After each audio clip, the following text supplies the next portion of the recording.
ఇప్పటివరకు కొంతమంది కాంట్రాక్టర్లు వర్క్ తీసుకొని వర్క్స్ చేయకుండా వాళ్ళ కంట్రోల్లో పెట్టుకుంటా ఉన్నారు. వాళ్ళ తీరిక దొరికినప్పుడు వర్క్ చేస్తామని. అలాంటిది కుదరదు.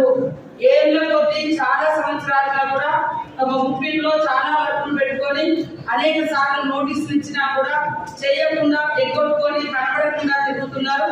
అలాంటి వాళ్ళని ఖచ్చితంగా బ్లాక్ లిస్ట్ లో పెడతాం. మళ్ళీ ఎక్కడ టెండర్ లేకుండా చేస్తాం.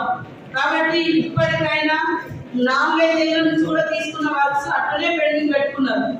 అట్లా మా మురుగులో కానీ భూపాలపల్లిలో కానీ అక్కడ పథకాల్లో కానీ అట్లా కొన్ని మా దృష్టికి వచ్చినాయి కొంతమంది కాంట్రాక్టర్స్. అందుకని మా అధికారులకు అందరికి కూడా డైరెక్షన్ ఇవ్వడం జరిగింది. ఎట్టి పరిస్థితుల్లో వర్కులు చేయకుండా జాప్యం చేస్తే వాళ్ళని ఉపేక్షించేది లేదు.